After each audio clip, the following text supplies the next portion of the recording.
Hello and welcome to another episode with me on my channel. I'm Pearl and I share true stories sent to me from around the world.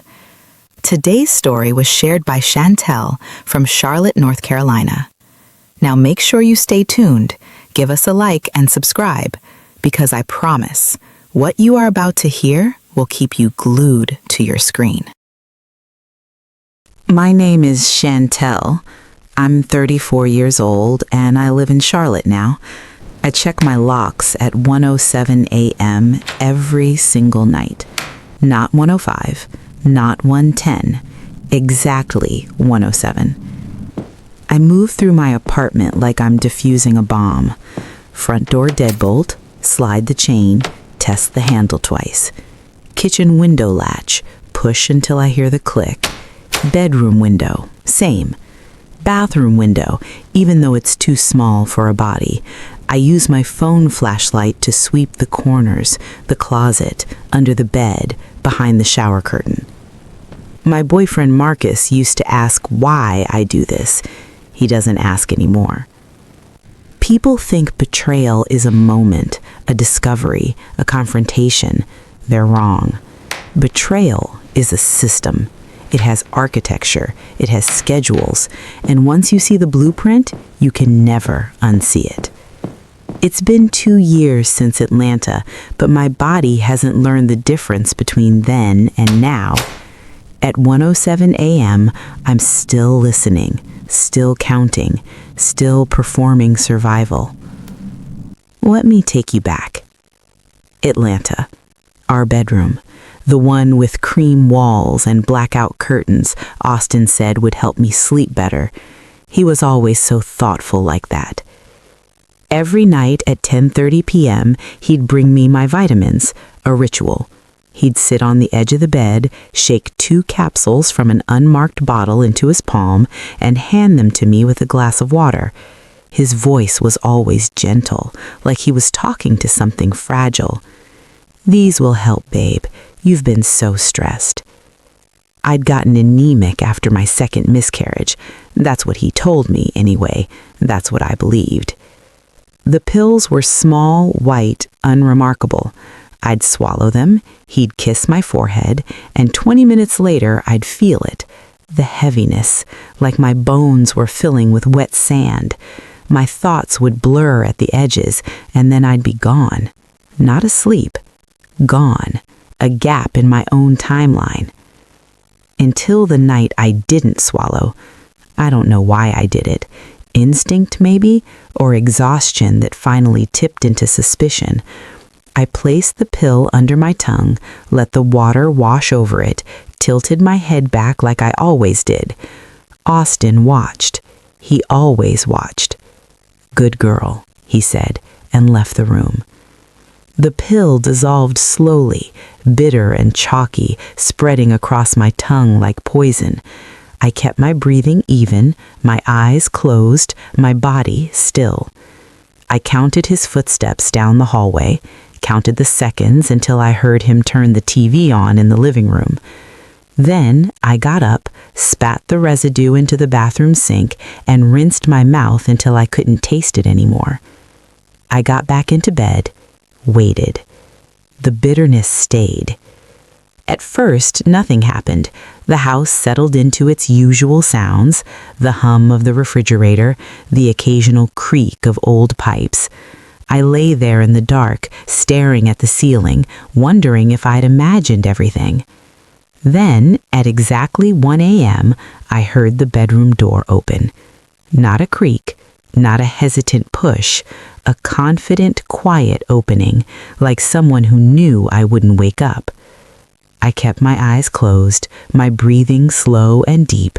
I heard him move closer. Austin, my husband, the man who kissed my forehead every night. He stood over me. I felt the heat of his body, the slight shift in air. Then I heard him exhale, a soft sound of satisfaction, and walk away. Soft footsteps down the hallway, the jingle of keys, the basement door opening, the one that was always locked, the one he said was for storage. I lay there, heart hammering so hard I thought he'd hear it from downstairs. That's when my marriage stopped being a relationship and became a schedule. I didn't know what was in the basement, not yet, but I knew the shape of the trap now. I knew the lock clicked at 10:30 p.m. when I swallowed. I knew the door opened at 1 a.m. when he thought I was erased. I stayed in that bed, paralyzed not by drugs, but by understanding. Because once you realize you've been hunted in your own house, every sound becomes a countdown. Every silence becomes a question you're too afraid to answer. The basement door closed. I started counting his breathing again, but this time I was counting something else too. Days until I could pretend to swallow again. Days until I could follow him down those stairs. Days until I understood what I'd become in my own home. I didn't sleep that night. I haven't really slept since. Let me tell you how it started. Not the drugs, not the basement. Before that, Atlanta, 3 years earlier. I met Austin at a coffee shop near Georgia Tech where he worked. He had this calm about him, like nothing could rattle him. When my laptop crashed mid-presentation prep, he fixed it in under 10 minutes. Didn't make me feel stupid, didn't mansplain, just smiled and said, "You're good now." I thought I'd found someone safe. Austin worked in cybersecurity, corporate networks, penetration testing, threat assessment. He talked about his job the way other men talked about sports, with passion, with pride. He'd explain over dinner how he'd found a vulnerability in a client's system, how he'd closed the gap before anyone could exploit it. "I protect people," he'd say. "That's what I do." I didn't realize he was telling me exactly who he was. We moved in together after 8 months. He suggested his place, a small house in East Atlanta with good bones and a finished basement he used as a home office. I loved it, loved him, loved the idea of building something together. That's when the improvements started. First, the front door lock. The old one stuck sometimes, and Austin said we needed something better. He installed a smart lock, the kind you control with an app, showed me how it worked, how I could lock and unlock it from my phone, check if I'd forgotten to secure it when I left for work. "Now you'll never have to worry," he said. Then the cameras, one by the front door, one by the back, one in the living room. "Just for security," he explained.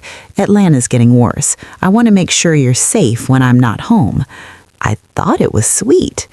He upgraded the router next. "Better speeds," he said. "Better encryption. I'll set it up so all our devices are protected." I didn't know what half of those words meant, so I just nodded and thanked him. He helped me organize my passwords. I'd been using the same one for everything, and he said that was dangerous. He set me up with a password manager, generated strong passwords for my email, banking, social media. He made it so I didn't have to remember any of them. "I've got you," he said. "This is what I do for a living, babe. Let me take care of it."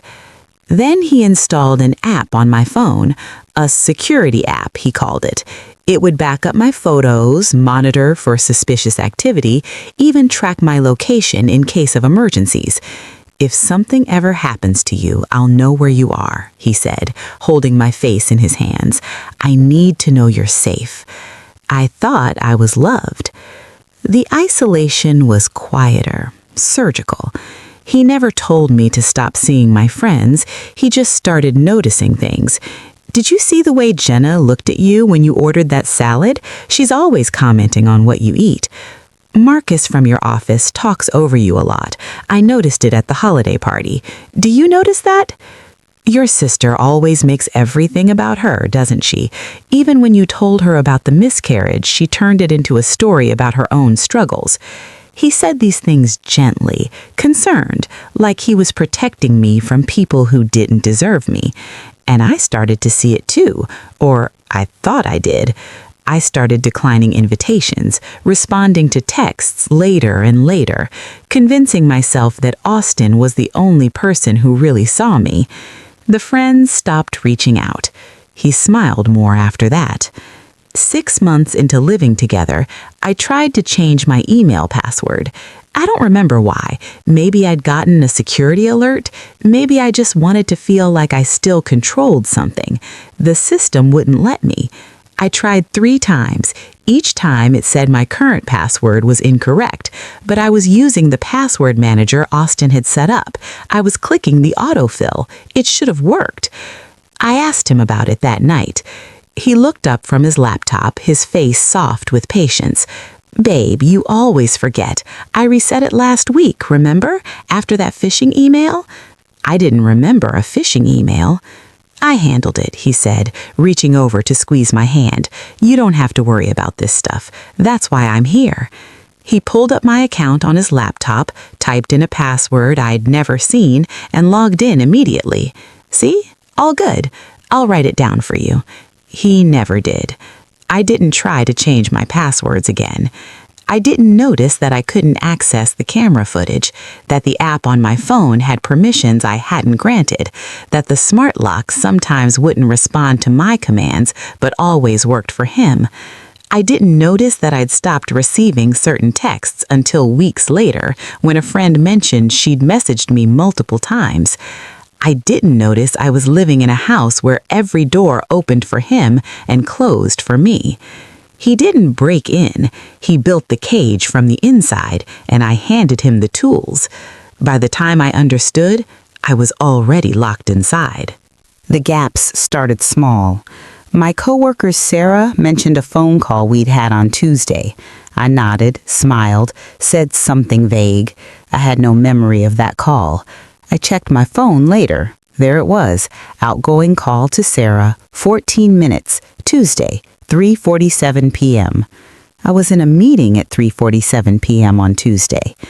I told myself I must have called her right after, that I'd forgotten. Stress does that.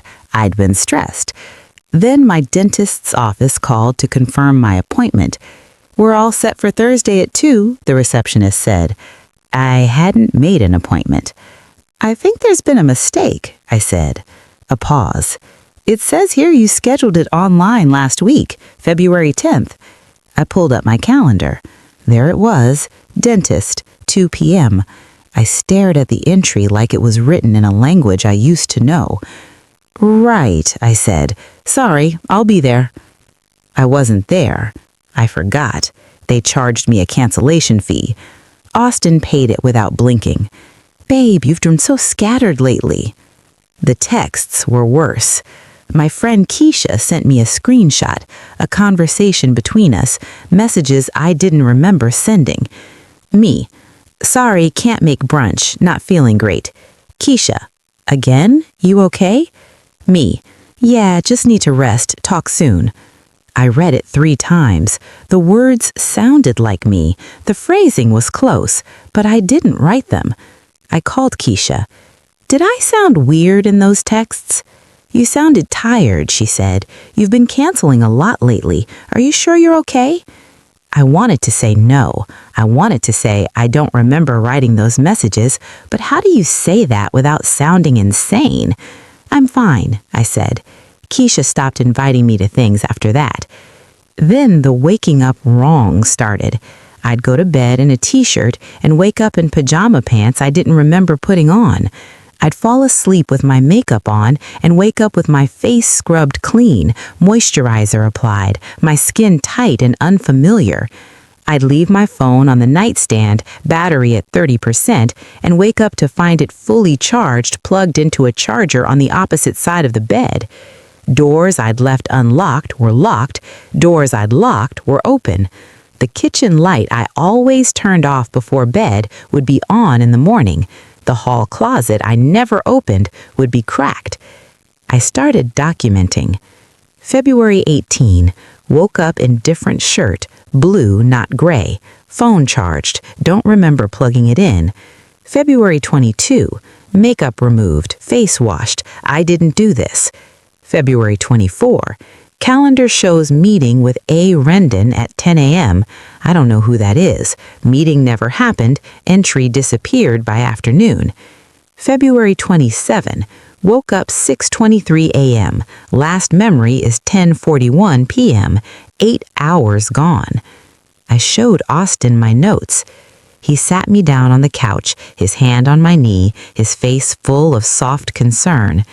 Babe, you've been so stressed. The miscarriages, work, everything. This is anxiety. You're spiraling. I'm not spiraling. I'm documenting. You're documenting anxiety symptoms, he said gently. You're anemic. Your iron levels are low. It's affecting your memory, your energy. That's why I got you those vitamins. The vitamins. I looked at the bottle on the coffee table, unmarked, white cap. He'd been giving them to me for 6 months. Have you been taking them every night? He asked. I nodded. Good girl, he said. My skin crawled, but I didn't know why. The fractures got sharper. I found a receipt in my purse for a restaurant I'd never been to, dated 3 days ago, $67.43, 2 entrees. I asked Austin. He frowned. We went there Thursday, remember? You said you wanted Italian. I don't like Italian food.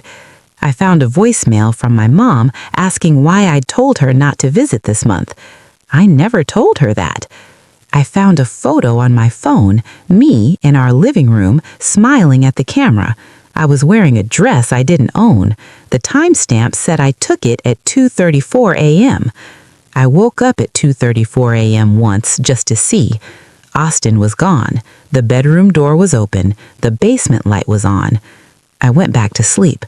Or I think I did. I started setting small traps, tests. I placed a hair across my laptop screen before bed. It was gone in the morning. I left a pen on the bathroom counter, positioned diagonally. I woke up. The pen was vertical. I wrote a note on a Post-it and hid it inside my pillowcase. Did I do this? The next night, the note was gone. Austin started commenting on my health more. You look pale. You're forgetting things again. Babe, you need to eat more. You're wasting away. I'd look in the mirror and I did look pale, thinner, like I was being erased 1 pixel at a time. My life started skipping like a corrupted file, scenes missing, audio out of sync, frames dropped. I didn't know if I was losing my mind or being edited, but I knew one thing. Someone was rewriting my life while I slept, and I was starting to suspect he had root access. I found the first bruise getting out of the shower. Inner right arm just above the elbow. 4 oval marks, purple, yellow, the exact width of fingertips, a thumbprint on the opposite side. I stood there dripping water on the bath mat, staring at my own arm like it belonged to someone else. I didn't remember hitting anything, didn't remember grabbing something, didn't remember anyone grabbing me. I took a photo. Zoomed in. The fingerprints were clear, deliberate. Someone had gripped my arm hard enough to leave a signature. I checked the photo 3 times before I got dressed, made sure it saved, made sure it was clear. By that evening, the photo was gone. Not deleted, just gone. The photo app showed nothing from that morning. I checked my recently deleted folder. Empty. I checked my cloud backup. Unable to load image. File may be corrupted. I stared at the error message until my vision blurred. 2 days later, I found more. Left thigh, inner side, 5 bruises in a loose circle, a handprint. Right waist, pressure marks, 2 on each side, like someone had held me in place. I took photos of all of them, immediately sent them to myself via email, screenshotted the email confirmation. The email arrived in my inbox. I opened it. The attachment was a gray square. Corrupted file. I screenshotted that too. By morning, the screenshots were gone. Austin found me sitting on the bathroom floor, holding my phone, trying not to scream. Babe, what's wrong? I showed him my arm. The bruise had faded, but it was still visible. His face folded into concern. He knelt down beside me, took my arm gently, examined it like a doctor. "Does it hurt?" "I don't know how it got there." "You've been anemic," he said softly. "Low iron causes bruising, especially if you're low on platelets. These kinds of bruises, they happen easily when your blood isn't clotting right." "It looks like a handprint." "I know it does," he said, stroking my hair. "But our brains look for patterns. You're stressed. You're not sleeping well. You probably bumped into something and don't remember." "I would remember someone grabbing me." He pulled me into his chest, his voice vibrating against my ear. "You don't remember a lot of things lately, babe. That's what's scaring you. But we're going to fix this. I'm going to take care of you." He held me until I stopped shaking. Then he made me tea, brought me my vitamins, tucked me into bed at 9 p.m. even though I wasn't tired. "You need rest," he said, kissing my forehead. I woke up the next morning with a new bruise on my shoulder blade, oval, deep purple, positioned where I couldn't have caused it myself. I tried to tell Sarah at work. We were alone in the break room. I rolled up my sleeve, showed her my arm. "Does this look like a handprint to you?" She squinted. "It looks like a bruise. But the shape, the spacing." "Chantel, are you okay?" Her voice dropped. "Is everything okay at home?" I wanted to say no. I wanted to say, "I think my husband is doing something to me while I'm asleep, and I can't prove it because my phone is deleting the evidence." But how do you say that out loud without sounding insane? "I'm fine," I said, "just tired." That night, I tried to text my sister. "Me, I need to talk to you. Something's wrong." I watched the message send, watched the delivered notification appear. Then I watched it unsend. The message disappeared from the thread like I'd never typed it. I tried again. "Me, can you call me?" Unsent. I tried typing without sending just to see what would happen. "Me, Austin is..." The text box cleared itself. I threw my phone across the room. Austin came in, picked it up, handed it back to me. The screen wasn't even cracked. "You need to be more careful," he said. I called my sister from work the next day, using my desk phone. She answered on the third ring. "Hey, I got your message. You doing okay?" My stomach dropped. "What message?" "The text. You said everything's fine. You've just been busy." "I didn't send that." A pause. "Chantel, I'm looking at it right now. Yesterday, 9:47 p.m. Can you read it to me?" She sighed. It says, "Hey sis, sorry I've been MIA. Work's been crazy and Austin and I are doing great. Just needed some space to focus on us. Love you." I didn't write that. I wanted to scream it. But she was already talking again. "You sound stressed. Are you sure you're okay?" "Yeah," I heard myself say. "I'm sure." The bruises kept appearing. Hip, collarbone, back of my neck, hidden under my hair.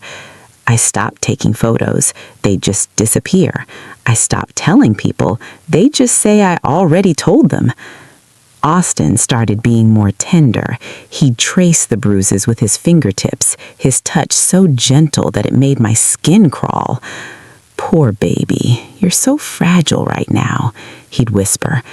He'd make me breakfast, draw me baths, massage my shoulders, and every night he'd bring me my vitamins. "These will help," he'd say. I'd swallow them. What choice did I have? The system was erasing me faster than I could document myself. My body was keeping a record my phone wouldn't store and my mind couldn't access. I was covered in evidence that no one else could see.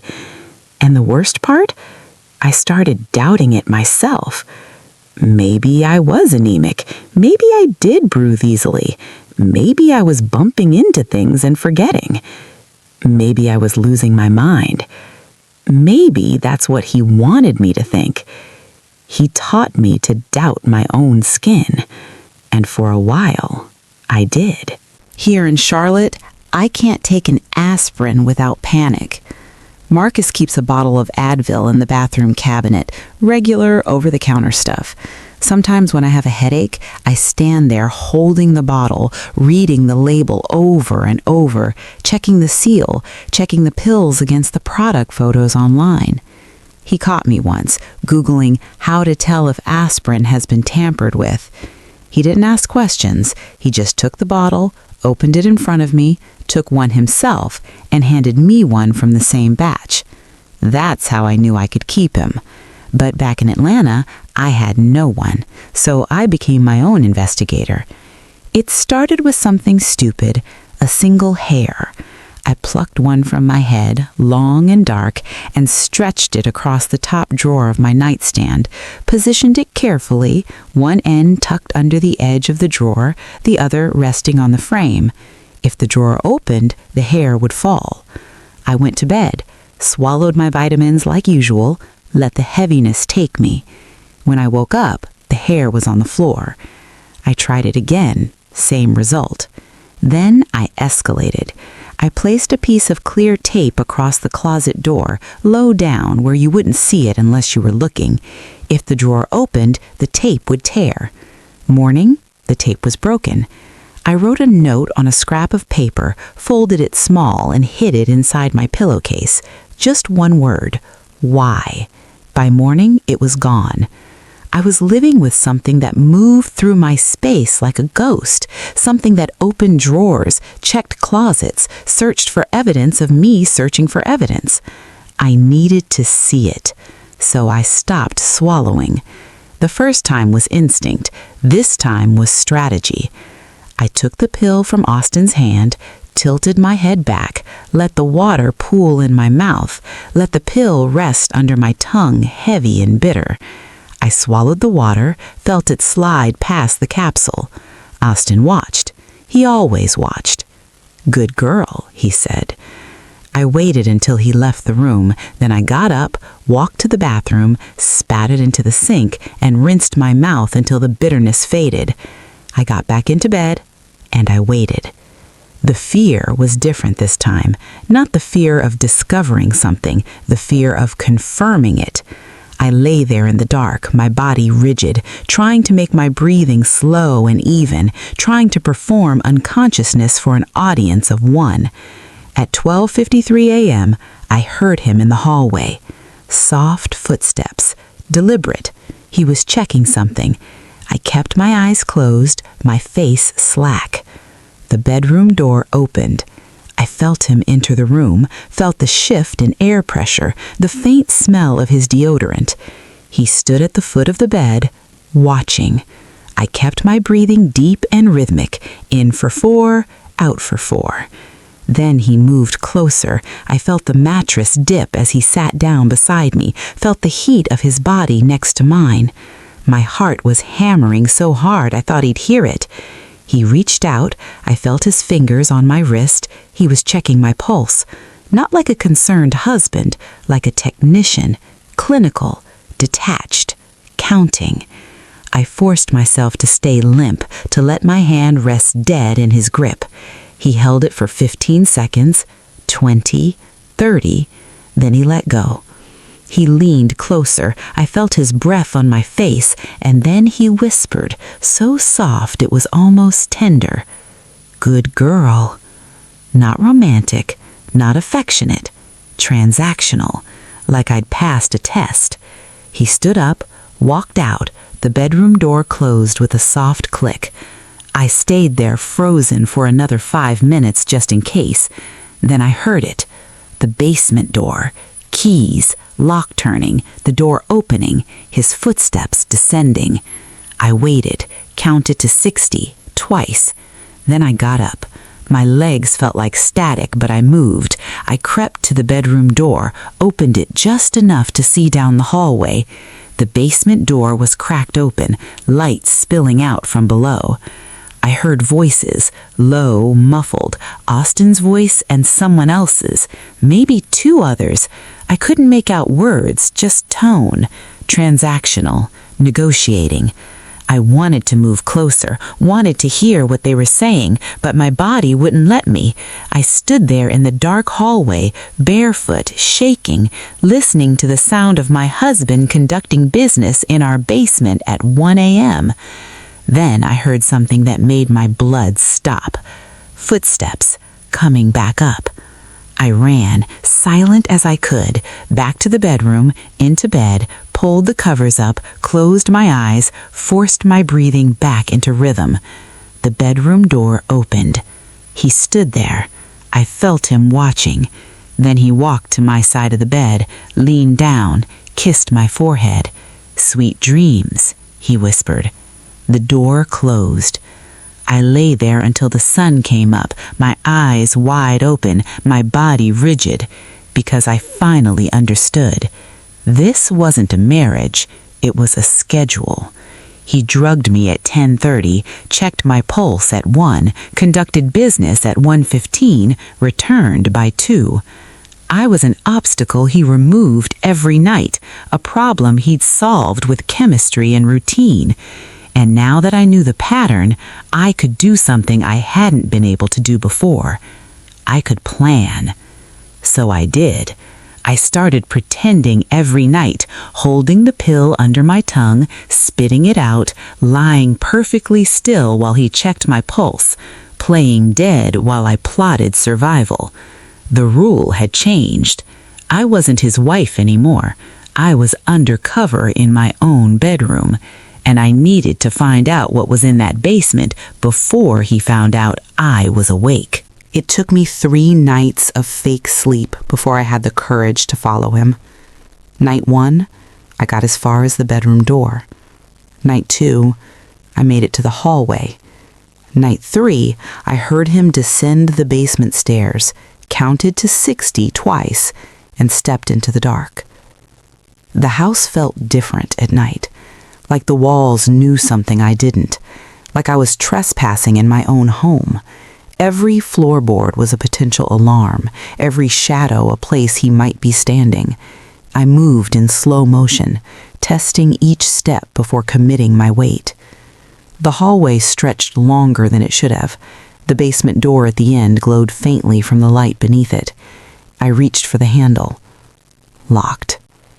I stood there, hand frozen on the knob, my brain stuttering. The door had never been locked before. Or maybe it had. Maybe I just never tried it at 1 a.m. Then I saw it.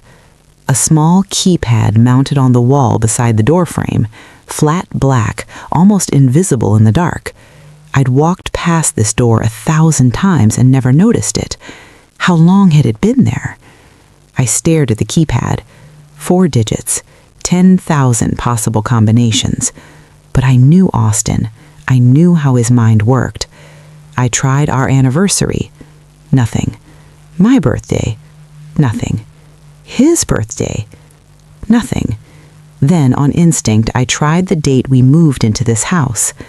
0715. The lock clicked. The sound was so loud in the silence I thought he'd hear it downstairs.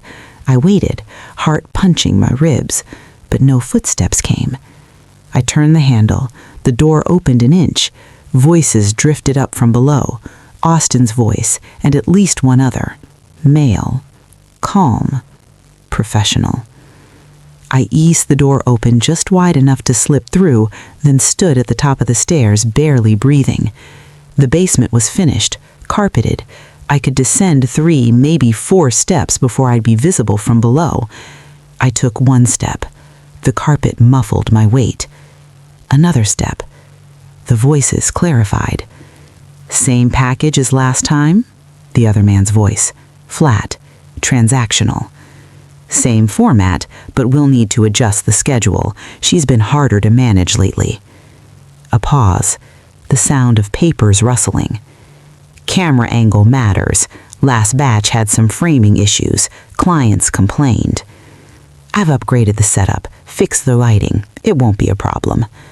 My hand gripped the railing so hard my knuckles went white. "Payment clears before delivery," Austin said. "Same terms." "Of course. How's the quality?" "Pristine. She doesn't remember anything. I've been increasing the dosage to keep her under longer. Gives us a cleaner window." I couldn't breathe, couldn't move, couldn't process what I was hearing. "And the market?" the other man asked. "Strong. Demand is up. I've got 3 new clients this month alone. Premium tier." "Premium?" "Custom requests," Austin said, and I heard the smile in his voice. "Specific wardrobe, specific positioning. They pay more for personalization." That's when I realized I wasn't his wife. I was inventory. The bruises, the missing time, the clothes I didn't remember changing into, the photos I took that disappeared. He wasn't documenting me. He was producing me. I backed up the stairs, one step at a time, my legs shaking so hard I thought I'd collapse. The voices continued below, discussing logistics, delivery schedules, payment structures, my husband negotiating my body like a product line. I reached the top of the stairs, closed the door as silently as I'd opened it, heard the lock click back into place. I made it back to the bedroom, got into bed, pulled the covers up to my chin. My whole body was shaking. I heard him finish his meeting, heard footsteps on the basement stairs, heard the door lock behind him. He came into the bedroom. I kept my eyes closed, my breathing even, performing sleep like my life depended on it, because it did. He sat on the edge of the bed. I felt his weight on the mattress, felt him lean over me. He kissed my forehead, gentle, tender. "Sweet dreams," he whispered. Then he got into bed beside me, rolled over, and went to sleep.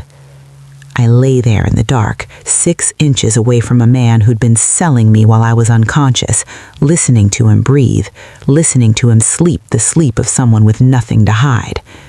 I didn't move until the sun came up, and when it did, I started planning.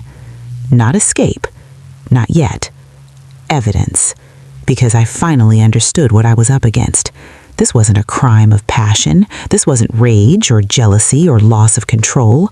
This was a business model, and I was the product. He'd built a system, airtight, controlled, profitable. He controlled my medication, my technology, my social circle, my perception of reality. He'd isolated me, documented me, erased me, and sold me. And he'd done it so efficiently that even when I found proof, the proof disappeared. I couldn't go to the police with deleted photos and unsent messages and bruises I couldn't prove came from him. I couldn't tell my friends when my phone sent messages I didn't write.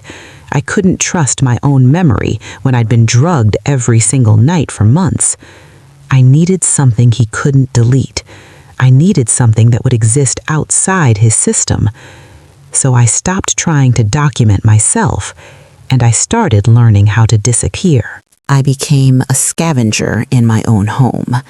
Austin was methodical, but methodical people have patterns, routines, and routines create openings. Every Thursday, he went to the gym at 6 a.m., gone for 90 minutes exactly. Every Tuesday and Friday, he worked late, home by 8 p.m. Sunday mornings, he grocery shopped alone, said I looked too tired to come. I used those gaps. I started in his office, the basement office I wasn't supposed to enter. He'd told me it was boring, work stuff, servers and cables, and nothing I'd find interesting. He was right about one thing. I didn't find it interesting. I found it horrifying.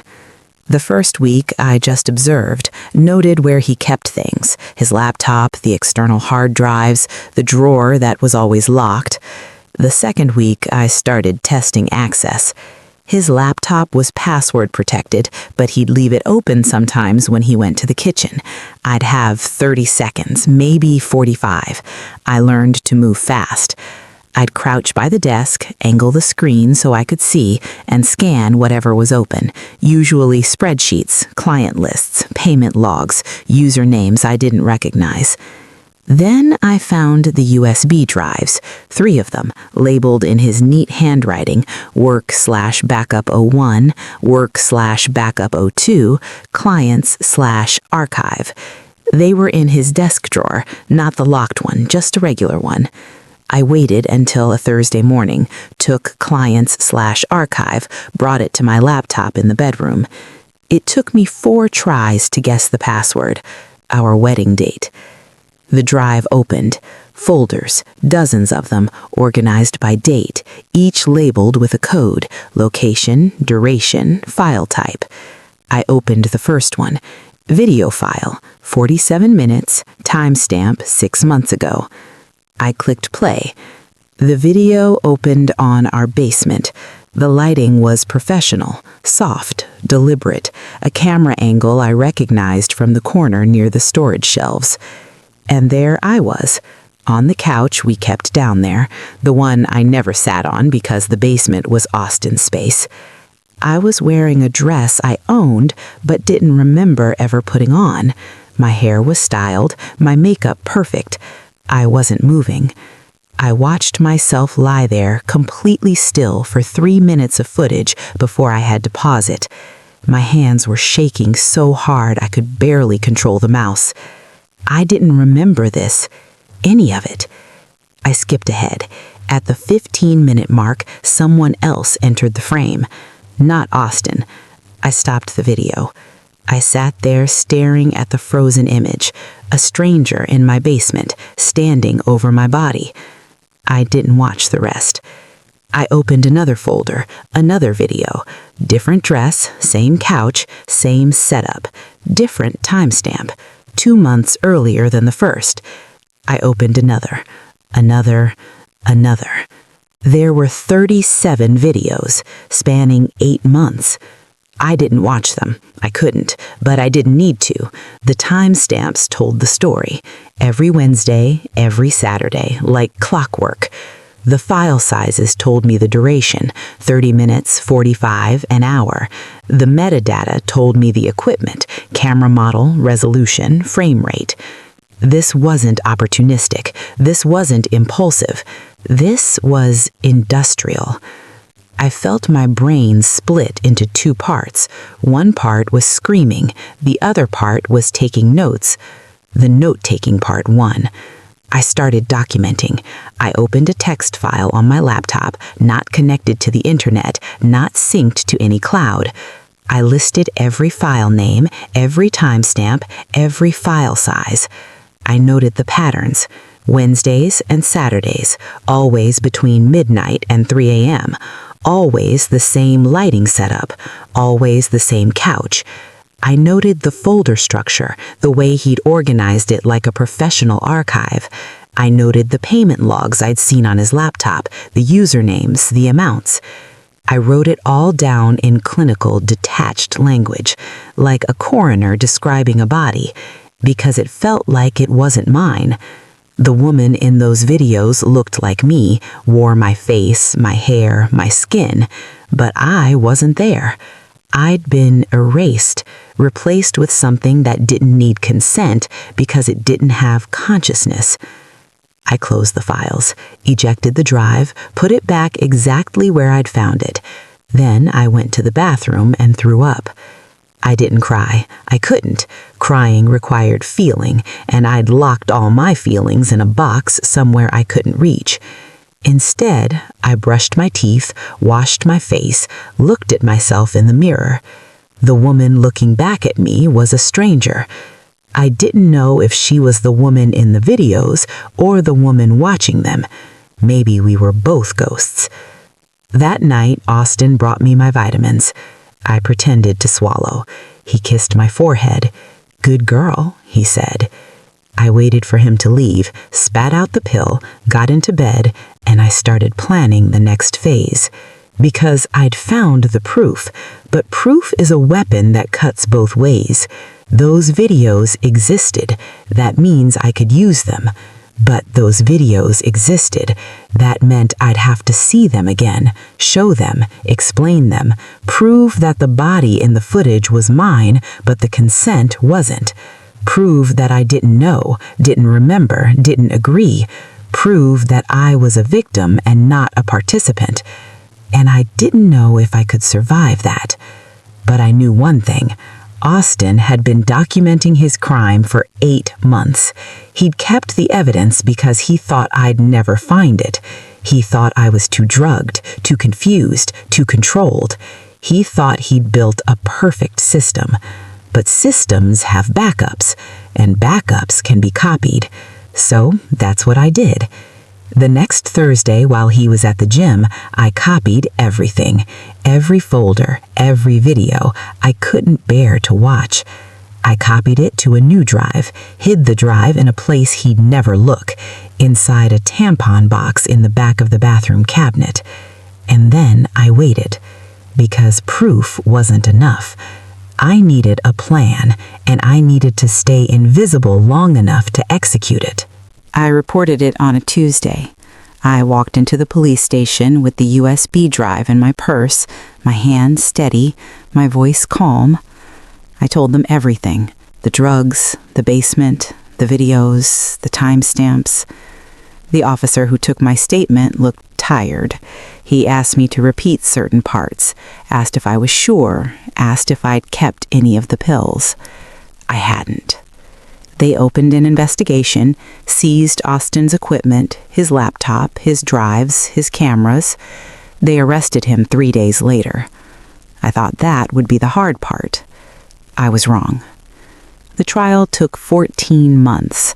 14 months of depositions, evidence reviews, psychiatric evaluations, defense motions. 14 months of being asked the same questions in different ways. Can you describe what happened? I was drugged. I don't remember. But you're sure it happened. There are videos. And in these videos, do you appear to be resisting? I stared at the defense attorney, a woman in a gray suit with perfect posture and a voice like a scalpel. I was unconscious. The toxicology reports show sedatives in your system, but they don't show coercion. Can you prove you didn't consent to being filmed? That was the theme, over and over, in different forms. They attacked my timeline, said my story had inconsistencies, said I couldn't remember basic details. I couldn't. That was the point. They attacked my mental state, brought up my history of anxiety, the miscarriages, the therapy I'd started after the first one. Isn't it possible, the defense attorney asked, that your perception of events was distorted by grief and emotional instability? They demanded I perform sanity while describing insanity. They wanted me to recount in clear and linear detail a crime that had been designed to erase my ability to recount anything. I sat on that stand for 6 hours over 3 days. I described waking up in clothes I didn't remember changing into. They asked why I didn't take photos. I did. They disappeared. I described the bruises. They asked why I didn't see a doctor. I tried. Austin always came with me, explained them away. I described the videos. They asked why I stayed. I didn't know I needed to leave. The prosecutor was better, kinder. She walked the jury through the evidence piece by piece. The USB drive, the folder structure, the metadata, the timestamps. The payments, the usernames, the client communications they'd recovered from Austin's email. That's when I learned the scale. 43 verified customers. 43 people who'd paid to watch me. They showed the usernames in court, redacted, anonymous strings of letters and numbers. User 7382, client prime, ATL_subscriber 9. Faceless, scattered, impossible to track. The prosecutor said they'd identified 12 of them, arrested 4. The rest vanished into the internet. 4 arrests out of 43. I sat there doing the math. 39 people still out there, still watching maybe, still paying for someone else now. The jury deliberated for 2 days. Guilty on all counts. The courtroom reacted, gasps, murmurs. My lawyer squeezed my hand. I felt nothing. Sentencing came 3 weeks later, 18 years. The judge read the sentence in a flat, procedural voice, talked about the severity of the crimes, the exploitation, the breach of trust. 18 years. I watched Austin stand there in his orange jumpsuit, his face blank as they let him out. 18 years is a number. What he stole from me doesn't fit inside math. He took 8 months of my life and sold them, but those 8 months fractured everything that came before and everything that came after. He took my ability to trust my own perception. He took my ability to sleep without checking locks. He took my ability to take medicine without panic. He took my ability to exist in my own body without wondering who else has seen it, touched it, owned it. 18 years. He'll be out when he's 56. I'll be 52, and I'll still be checking locks at 1:07 a.m. After the sentencing, the prosecutor told me it was a good outcome, that we'd won. I nodded, said thank you, but I didn't feel like a winner. I felt like evidence.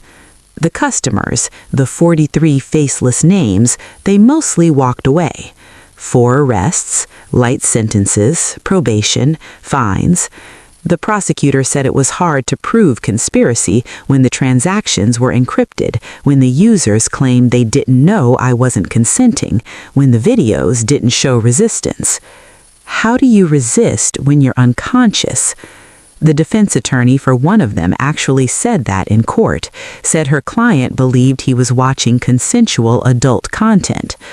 I wanted to scream, but I'd learned by then that screaming doesn't prove anything. So I sat quietly, testified when they asked, answered their questions, and when it was over, I went home to my apartment in Charlotte, alone. Marcus came later, a year later. We met at a coffee shop. He didn't know my story at first. When I finally told him, he didn't ask questions, didn't push for details. He just said, "What do you need?" I said, "Time." He gave me that. But even now, 2 years later, I still feel them. The 43, the 39 who were never caught. They're out there, living normal lives, watching someone else maybe. And I have to live knowing that pieces of me exist on hard drives I'll never find, in archives I can't delete, in the memories of people whose faces I've never seen. 18 years. He'll be out when he's 56. I'll be 52, and I'll still be checking locks at 1:07 a.m. It's 1:07 a.m. in Charlotte. I'm doing my rounds. Front door, deadbolt. Chain. Handle test. Twice. Kitchen window latch. Click. Check. Bedroom window. Bathroom window. Phone, flashlight, sweeping corners. Closet. Under the bed. Behind the shower curtain. Marcus is asleep. He's learned not to wake up during this. Learned that asking if I'm okay just makes it take longer. Sometimes he leaves a post-it on the bathroom mirror before bed. Locks are good, you're safe, I love you. It helps, a little, but I still check. Marcus came into my life carefully. He didn't push, didn't ask for my story up front, let me reveal it in pieces over 8 months. When I finally told him everything, he didn't flinch, didn't look at me differently. He just asked what I needed. I told him transparency, always. So now his phone doesn't have a passcode. His laptop stays open. He tells me where he's going, when he'll be back, who he's meeting. He does this without resentment, without making me feel crazy. But I still ask to see his phone sometimes. He hands it to me, every time. I scroll through his messages, his emails, his photos. I don't find anything. I never do. But I still look. Because I know now that danger doesn't announce itself. It builds infrastructure. It creates routines. It smiles at you while it builds a cage. Marcus knows this isn't romance. It's careful architecture. We don't have smart locks. We don't have security cameras. Our router is standard, and I control the password. My laptop is mine. My phone is mine. My body is mine. But I still flinch when he offers me aspirin. Last month, I had a migraine. Marcus brought me ibuprofen from the bottle in the bathroom cabinet. I stared at the pills in his hand for a full minute. He didn't rush me, didn't tell me it was fine, didn't say, "You can trust me." He just opened his hand, let me see the pills, took one himself, waited. I took mine, but my hand shook. We don't talk about it. What's there to say? Love doesn't erase patterns. It just gives them somewhere new to hide. I love Marcus. I think I do. But love is a word that used to mean safety, and safety is a concept I can't fully believe in anymore. So instead, I believe in transparency, in open phones and clear schedules and no locked doors inside the apartment. I believe in rituals that keep me tethered to the present, and I believe in staying awake at 1:07 a.m. just to prove I can. Sometimes Marcus wakes up when I'm finishing my rounds. He doesn't ask if I'm okay. He just opens his arms. I get into bed, let him hold me, and for a few hours I almost feel safe. Almost. But safe isn't the same as free. I'm safe now. I live in a city Austin doesn't know, in an apartment with locks I control, with a man who doesn't drug me, doesn't film me, doesn't sell me. But I'm not free. I'm not free from the muscle memory of performing sleep. I'm not free from the reflex to check if my photos are still on my phone. I'm not free from the knowledge that 39 people I'll never meet have seen parts of me I can't remember giving them. I'm not free from wondering if one of them lives in Charlotte now, if I've walked past them in a grocery store, if they recognized me. I'm not free from the understanding that the world is full of basements, and some of them have cameras. Therapy helps. My therapist is patient. She doesn't rush me toward healing. She lets me sit in survival. She says, trauma isn't a problem to solve, it's a reality to navigate. So I navigate. I check locks, I document patterns, I keep my evidence drive in a safe deposit box Marcus doesn't have access to, just in case. Not because I don't trust him, because I don't trust the world. The trial is over. Austin is in prison. The evidence is cataloged and sealed. But the fog isn't gone. People think the fog was in my head, a side effect of the drugs, a symptom of trauma. They're wrong. The fog isn't in my head, it's in the world. It's in the spaces between what people say and what they do, between what they show you and what they hide.